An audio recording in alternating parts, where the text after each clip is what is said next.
E6 デッキ、資材搬入用桟橋の連絡が途絶えました。侵入者です。Welcome back, everybody, to more of the Eden of Grisaia. In the last episode, Yuuji made it onto Tartarus for the final showdown with Oslo. And apparently we've located the bombs. Hopefully that's where they're at, but time will tell. Nani? Just one. And it's enough. 確認に向かわせています。まあ間違いなく有事だろうね。低空で接近してきたヘリがあっただろう。あれで来たんだ。部隊は増員してありますので、速やかに確保できます。できればそうしたいが簡単ではないぞ。できれば殺さずに確保できればいいが、最悪死体からでも遺伝子情報は取れるか。わかりました。生け捕りにします。できるといいね。とりあえず技術者と非戦闘員は右官へ移そう。戦闘被害は左官だけで済ませてほしい。左官の警備が手薄になりますが。構わん。どうせ侵入者は一人だ。増援はない。増援はない。そう。有事はいつだって一人だよ。では私も現場へ向かいます。銃は持ったかい？はい。兄貴の形見の銃か。使いにくいだろうに。お守りのようなものです。それにこれなら防弾着を着ていようと関係ありません。確かに。では任せるよ。家の中であまりバタバタされるのも鬱陶しいし、できるだけ早く捕まえて私の前に連れてくるんだ。了解しました。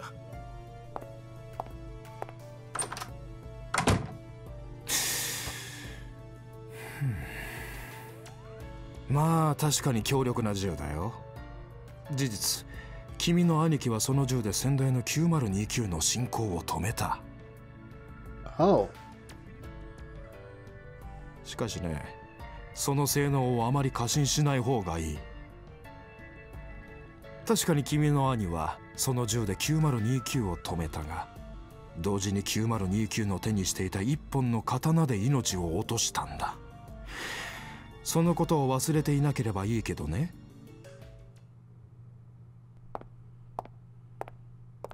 トラビスだ。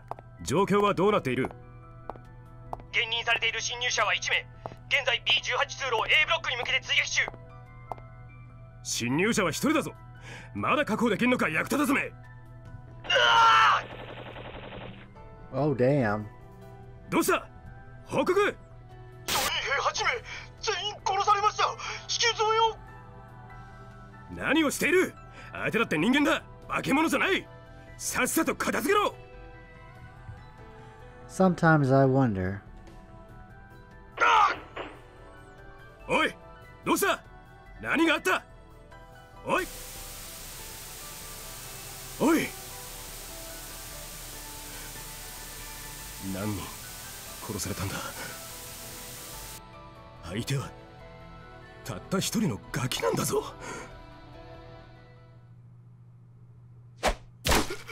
ああ、化け物が。Did he really think this made me a monster? What a laugh. Take a trip to a real war zone. You'll find equally fearsome creatures lurking around every other corner. Handling numerous enemies on your own is par for the course. Killing someone every time you draw a breath is par for the course. Finding your next target as you're killing the previous one is par for the course. Don't breathe a sigh of relief after you kill an enemy, or you'll be the next to die. You always keep moving. You kill them the instant you see them. If you stand still or stop looking ahead, you're as good as dead. When your sweat gets in your eyes or the blood loss makes you lightheaded, you might lose sight of the enemy for a moment. But on the battlefield, you have to be able to cut them down even if you can't see them. Even elementary school kids understand that fighting alone against multiple opponents is always going to be an uphill battle. But that just means you need to find ways to use the confidence of your enemies against them. Sometimes you pretend they've hit you or even play dead. Once the enemy starts to let down their guard, their thoughts will be plastered all over their faces. Usually it's something like, "The bastard's injured, time to finish him off." When someone runs towards you smirking like an idiot, it's your chance to strike. First one to charge forward is usually the squad's boss, some macho idiot eager to demonstrate his strength to the others. Once you've identified that guy, make sure to kill him first. Seeing the single strongest opponent in the group go down is enough to break a team psychologically. How am I supposed to beat someone he couldn't? For a moment, that thought makes even well-trained men falter. After that, you pick them off one by one. And if things start getting dicey again, you just play dead. Rinse and repeat. Ad infinitum.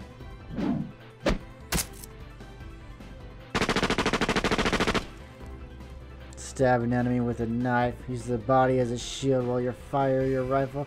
Once you're out of bullets, cave in someone's skull with it. Hide in the shadows. Hold out your handgun and fire blindly down the hallway. When you're out of bullets, toss it aside. The enemy will charge forward, confident that you're helpless, but once they arrive, you're nowhere to be found. And as they look from left to right, frantically searching for you, you drop down from the ceiling like a lizard, knock one of them to the ground, and slit their throat with your knife. Your partner may fire their rifle wildly in your general direction, but as long as you move low to the ground, they aren't going to hit you. It's the same as the slide dash I taught Machina once. Unless they've broken the natural human habit of looking at your face to judge your distance from them, it's always going to throw their aim off. Once you're looking up at the enemy from point-blank range, close enough to see their floor tremble in terror, you swing your knife quickly and cut at the legs. There's no need to stab too deeply. Just move your wrist back and forth repeatedly, landing shallow slashes in quick succession. None of these are going to be fatal wounds, but the constant infliction of pain will encourage their body to shed blood more quickly. Sooner or later, the enemy will reflexively try to press down on their seeping wounds. And that's when you swing your knife up from the side to stab them in the throat. This should instantly render them unable to breathe. Twist the blade slightly, and blood will come burbling out of their trachea. Pretty nightmarish stuff, honestly. All the more so for the man you just slowly and painfully murdered with nothing more than a knife. That's 10. As the mercenary's lifeless body slumped forward against me, I retrieved a fresh knife and handgun from his waist. This all struck me as a bit ironic in a way. After all, it was Oslo himself who taught me how to use a knife. いいかい、ユージ。銃を怖がるな。銃なんてものは所詮は直線兵器だ。ストレートしか撃てないボクサーの何が怖い。銃なんてものに頼るやつはそれ以外の攻撃手段のないただのハードパンチャーだ。当たらなければどうってことはない。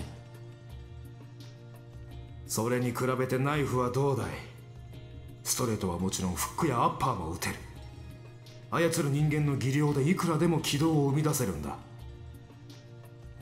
確かにナイフは必殺と言い難いが、ナイフ戦というのは必殺である必要はないんだ。低く構えて足を狙え。足は軍人の命だ。足をやられた軍人は必ず動揺する。足をやられてイラつく。イラつきで焦りが出たところをやればいい。弾切れもなく、極めれば最強にもなり得るナイフだけれど、まあもちろんナイフにも弱点はある。それが何だかわかるかい？ Short range? その通り。10メートルや20メートルの距離ならまだ戦いようもあるが、100メートル、200メートルと離れられてしまうとさすがにきつい。ナイフの天敵は狙撃だ。そうだ、ユージ。君はナイフと狙撃両方極めるといい。そうすればどちらの武器を手にしていても相手がされたら嫌なことを理解できるようになる。そして君はまた一歩理想的な殺人装置に近づく。An ideal killing machine. As the memory made its way through my clouded mind, I realized how well those words described me as I currently was, and found myself heaving a heavy sigh. いたぞ、こっちだ。 My head was aching. Those drugs that Captain J had administered to me were probably starting to wear off, and the dull, insistent pain was making me increasingly irritable. Just thinking about that pack of idiots rushing at me with their pathetic toy weapons made me nauseous with disgust and anger. I wasn't in the mood to sympathize with them or to think too hard about anything. If they didn't want to die, they shouldn't be carrying weapons. They shouldn't come anywhere near me with those things in their hands. Oslo could throw as many pathetic amateurs as he wanted at me. I'd cut them all down. I'd kill them all.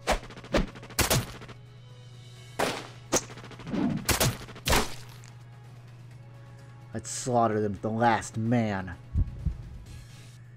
Every time I brought one down, the throbbing pain in my head faded for just a moment. Maybe I really was a machine. It all came easily enough. Oh my god, look at that. Crazy. Up until now, I'd always had to chase my targets down by myself before I killed them. But this time, my prey was actually coming to me of their own free will. Couldn't have been any simpler. Oh man, look at that. Crazy. My enemies swarmed around me in ever-increasing numbers. And I killed them, one after another, however I pleased. When they were outside the reach of a knife, I shot them with a pistol. I powered through their squads like a typhoon, leaving spurts of blood in my wake. I'd attended an ordinary school. I'd gotten my taste of an ordinary youth. I started to think that an ordinary life wasn't so bad in a lot of respects. But I'd never been able to forgive my father, or to regret the fact that I'd murdered him. And at the end of the day, I never really learned to like people, myself included.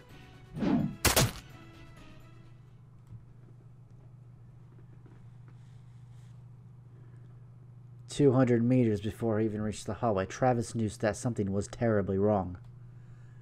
A fierce firefight had raged along this narrow corridor, leaving all of the lights in the ceiling shattered.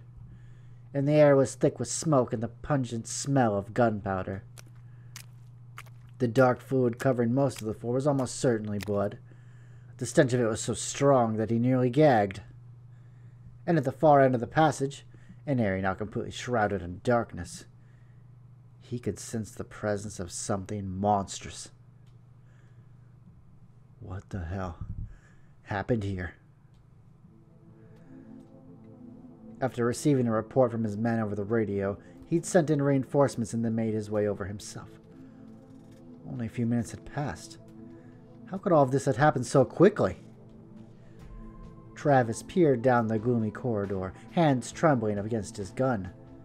The hairs on his back of his neck were standing up on end. This didn't make any sense. Ice-cold terror crawled slowly up his legs and spread inexorably throughout his body. There wasn't a single survivor left in this hallway, was there? If anything was moving in those shadows, it had to be the Grim Reaper himself. He needed to call for backup, now.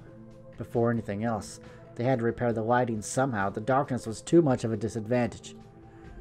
Clicking his tongue in frustration, Travis tried to lift up his radio, but his left hand knocked against something, and the transceiver fell to the ground. Oh wow, look at that. It's the first CG we got of him. He had no idea what he just bumped against. It didn't really matter, though. Bending down, he tried to pick up the radio, but found that he couldn't grasp it properly. There was something strange going on with his left hand. He reached out to grab its wrist with his right hand, and found himself touching a strange and rubbery object, covered in warm, sticky fluid. Oi. Uso. Daro. His left arm was totally numb. All the nerves must have been severed instantaneously. He got his arm chopped off. Before he could feel pain or shock, Travis was paralyzed by sheer terror. His breath caught in his throat. He'd forgotten even how to scream, and a moment later, he heard a voice behind him. Drop the gun. Spinning around frantically, Travis aimed his pistol at the voice and pulled the trigger. But the bullet seemed to cut through empty air. It felt like he'd taken a shot at a ghost.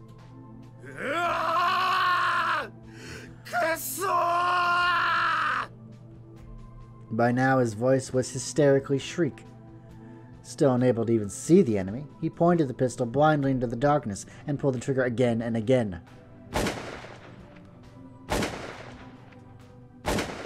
With every shot, the absurdly large cowboy revolver jumped up like a raging bull, nearly jerking out of his hand entirely. Only 5 of its oversized bullets could fit in the cylinder. Once you fired all of them, you had to use both hands to swing out the double-lock cylinder and push more bullets into it.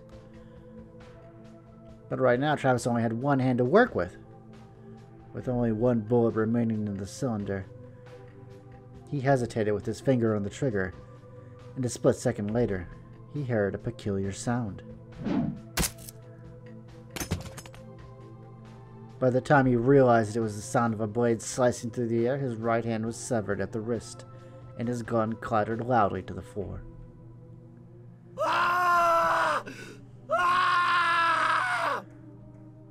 The terror was overwhelming. As Travis screamed wildly, overcome by fear and despair, Kazama Yuuji appeared before him, drenched in the blood of other men, his eyes glittering in the darkness.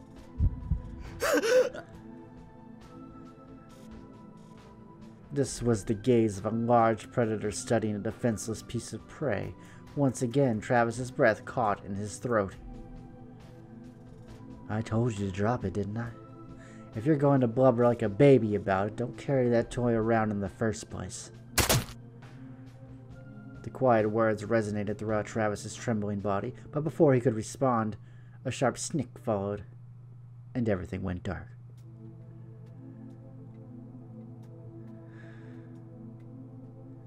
Had it really been necessary to kill this man? The question did occur to me, but I didn't feel any real guilt. If Oslo had come to face me himself, his men wouldn't have needed to die. Fighting back a powerful wave of fatigue, I turned my gaze downward. A new puddle of blood was spreading across the floor. Travis's radio lay in the middle of it. Travis. どうした? 返事をしないか? At the sound of a familiar voice, I bent down and picked up the machine. I'll be with you shortly. Sit tight. With that brief reply, I hurled the radio to the ground and crushed it under my foot. Oh. 何も壊すことはないだろうに。せめて待ってるぞの一言ぐらい返事をさせるものだ。まったく。人の殺し方だけじゃなく、少しは礼儀というやつも教えておくべきだったかな。そろそろ俺行った方がいい。That guy, the other Yuuji.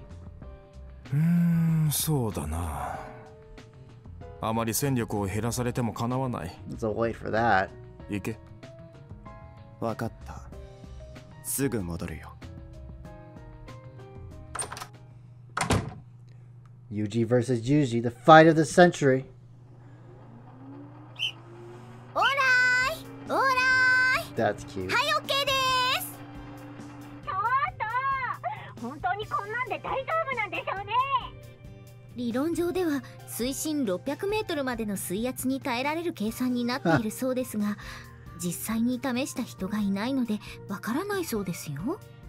さ、やっぱもうちょっと考えさせてもらってもいいかな。 There's no time. 誰かの挑戦なくして成功はありません。安全が確約されている作業などそこらの女にでもできますが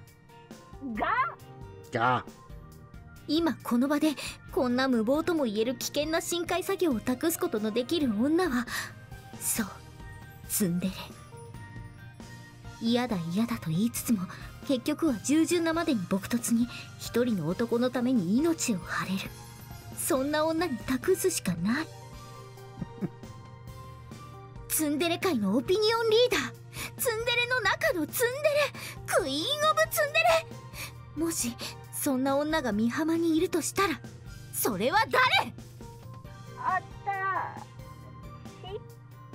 私からは多くを申しません。ただみちる様にツンデレの自覚がおありなのでしたら、何を迷うことがあるというのでしょう。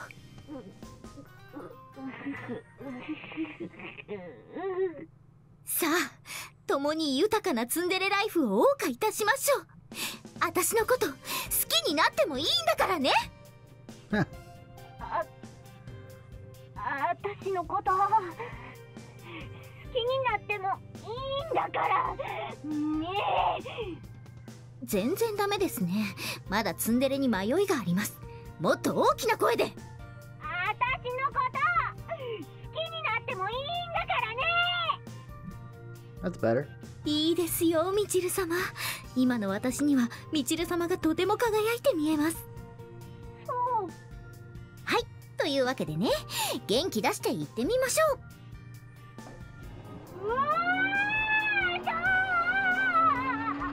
どうでもいいけどちゃっちゃしろし。あんまワニワニしてっと邪魔が入るのよ。わかったから、もうちょっとゆっくり。怖いから、普通に怖いから。いいですか、みちる様。今みちる様が右手に持っているのが酸素アセチレンバーナーです。海底に着底したら左手でバルブを開き、右手のトリガーを引けば自動着火します。燃焼時間はおよそ6分。その時間内に海底の電源ケーブルを切断してください。水中であっても煙が大量に出ますし、作業時は遮光しますので手元はほとんど見えません。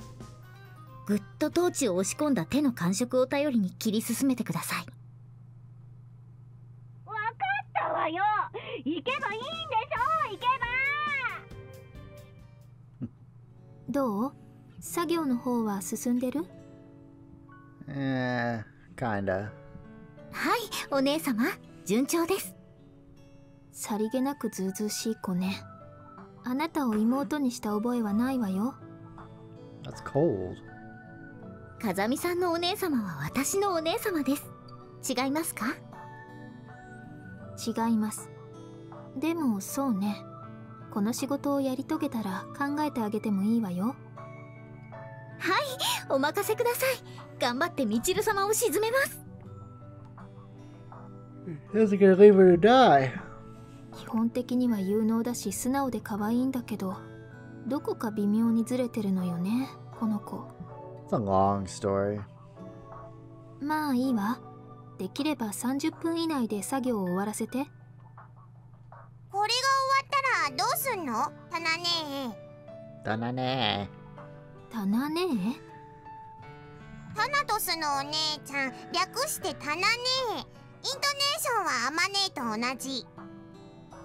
なんていうか、他の呼び方はなかったのかしら？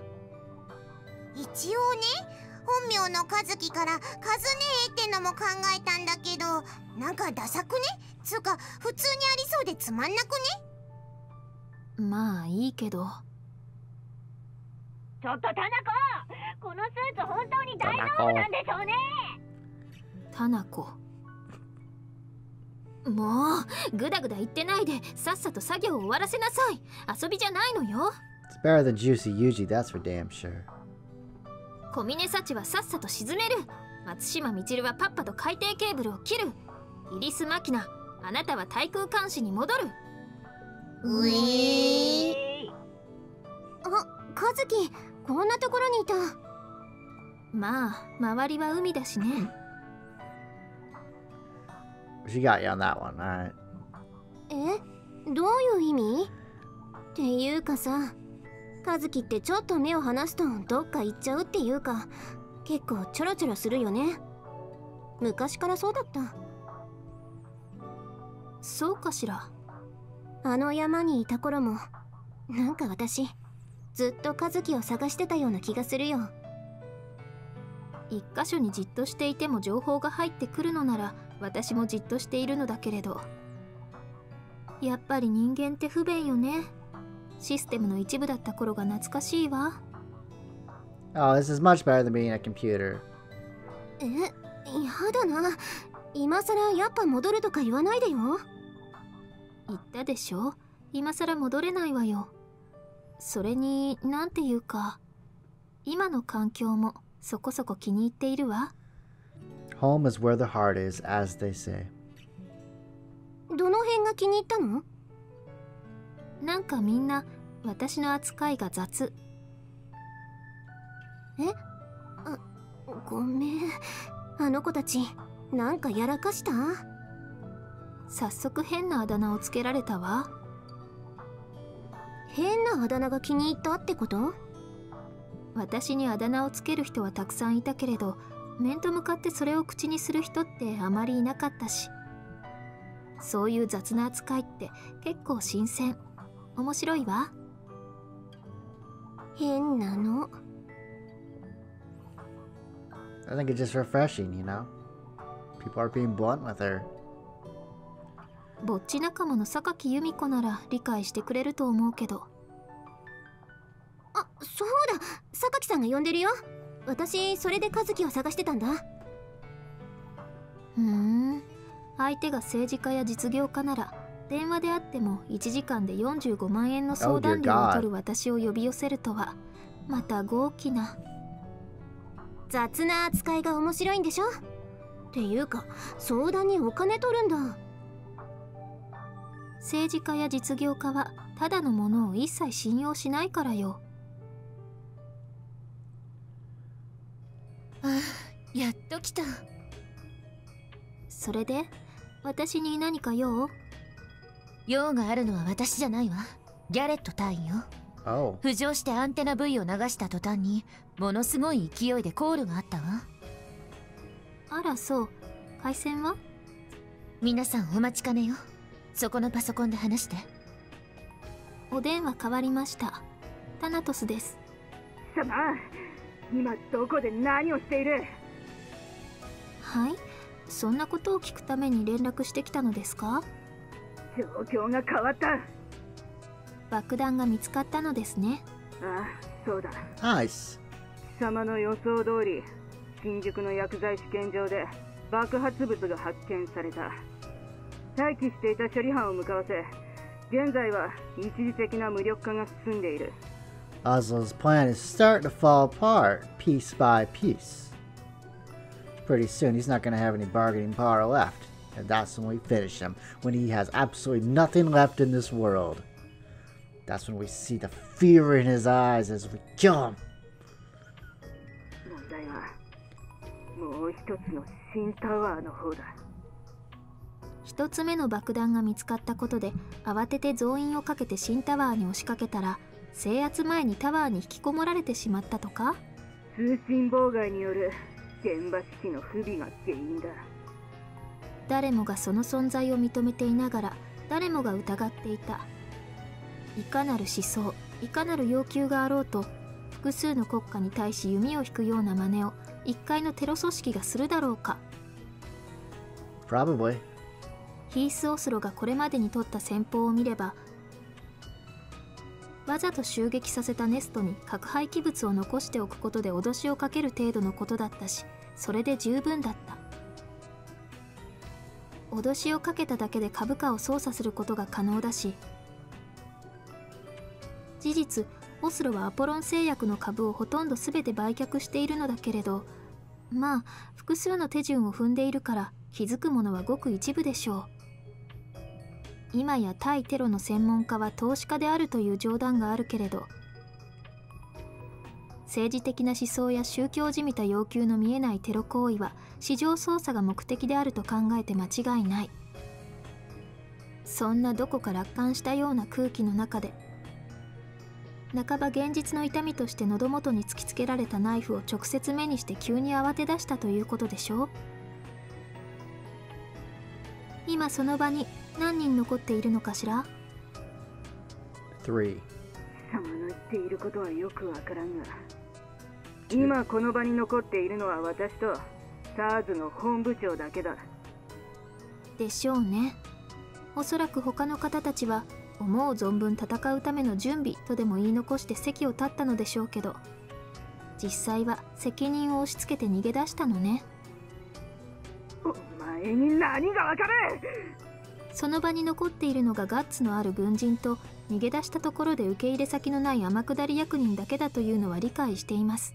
だからこそたった一本の細い糸にすがるようにして私に連絡してきたのでしょう。全てはお見通しというわけか。Captain Gary doesn't like her attitude. I gotta say, Kazuki has kind of infamous for being kind of a smart aleck at times. 私を誰だと思っているの？ All the time. めんどくさい話はいい。私に何ができる？いや、私は何をすればいい？突き詰めれば選択肢は2つ。逃げるか立ち向かうかよ。そして私の弟は立ち向かう道を選んだ。だから私も自分の後始末だけはします。あなたも立ち向かう意志があるから連絡してきたのでしょう。足を止めて立ち止まり、神に祈る暇があるのなら一歩でも前へ。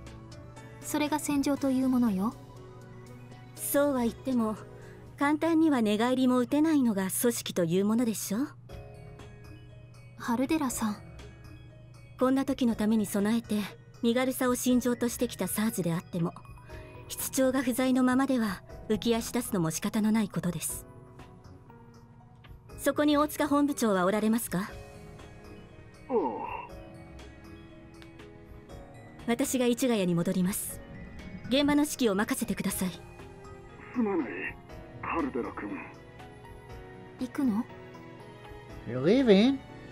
はい。私も切り落とした尻尾の後始末ぐらいは自分でします。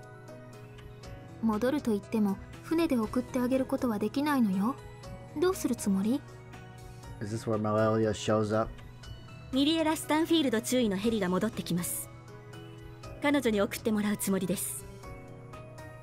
スタンフィールド中尉には4時間も前に逮捕状が出ています。戻れば彼女の身柄は拘束されますよ。彼女の逮捕状を保留できるのは赤坂とラングレーにパイプを持つ私だけでしょう。私も赤坂に戻ります。彼女には一旦我が国の空母まで飛んでもらい、そこで輸送ヘリに乗り換えさせてから迎えに来てもらいましょう。そう、あなたも言ってしまうのね。私にはあなたの弟が作る未来というものを見届ける義務があります。それに東京の蕎麦屋に旦那を残してきてしまいました。彼を死なせたくありません。じゃあ残してきた面倒な仕事はあなたたちに任せてもいい？後のことは私たちにお任せください。 Thank you. これ以上は素人に頼りません。それが大人としてのけじめというものです。分かったわ。だったら私たち素人はここでの作業を終えたら予定通りこのまま楽園へ逃げ込むことにします。あなたたちも今回の件が全て片付いたら弟の島に遊びにいらっしゃいな。ええ、ぜひ。島の場所を後でメールしてください。そうね。後でインターネットで調べて地図を送るわ。タナドスシステムがインターネットで調べ物？ひどいジョークね。人間なんてそれぐらいでちょうどいいのよ。つまり私たちはどうすればいいのかな。何も変わらないわ。ケーブルを切ってさっさと逃げ出すだけ。それで私たちにできることはもうおしまい。あとは大人たちが自分たちの責任で後始末をしてくれるそうよ。それでいいのかな。大人のやることなんて信用できないというのなら、私たちも戻る？今出て行った市ヶ谷と赤坂の2人に協力して、イリスマキナにテロリストを射殺させて、新タワーに仕掛けられた爆弾を小峰幸に解除させる？それは一応そういうプランも考えていなかったわけじゃないわ。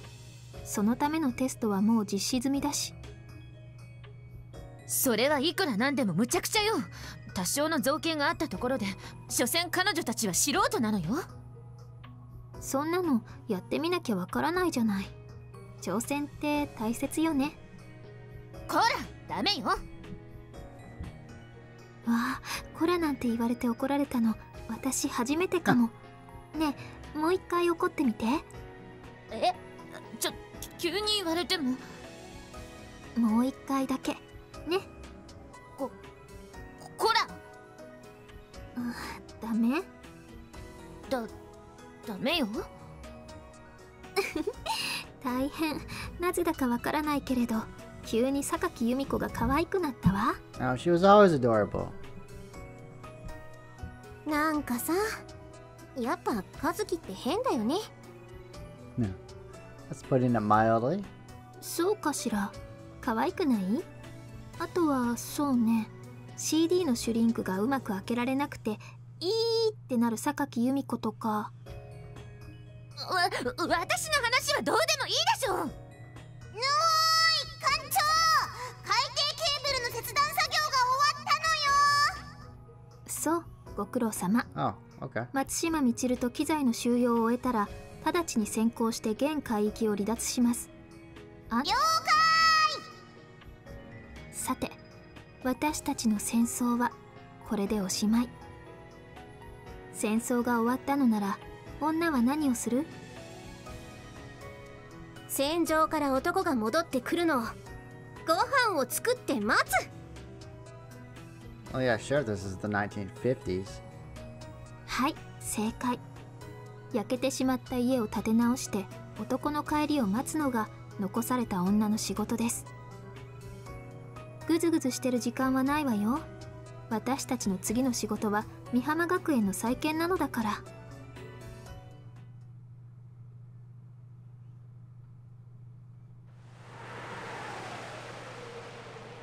Contaminate a refreshing sea breeze with pungent paint and machine oil, then add in a stink of fuel, a bit like that of a kerosene heater. That's the smell of a battleship. It was a bit too unpleasant to inspire any real nostalgia, but as I stepped out onto the deck, the humidity, temperature, and smell of the wind did bring back some memories of the past. The deck seemed to sway diagonally under my feet, pulling my body to the left, but the ship was still in the water, and the actual swaying was probably happening inside my inner ears. Glancing down at my wobbling legs, I noticed a number of dark red stains forming on the deck around me. It took a moment for me to figure out that I was bleeding. Until now, I hadn't even realized I was injured. A brief examination of my body revealed countless minor wounds where I had been grazed by bullets or struck by shrapnel. I had assumed that my unsteady gait and aching head were related to the drugs I'd been administered, but the blood loss might have been a factor as well. Not that I could be bothered to bind the wounds. My mind was clouded. You don't stop to think on a battlefield, and you don't feel pain either. There was something here. Something murderous and hateful, polluting the air with its presence. Something that made my stomach churn queasily. This wasn't a hungry predator watching its prey, or a crazed murderer stalking his victim. I couldn't sense any emotion whatsoever.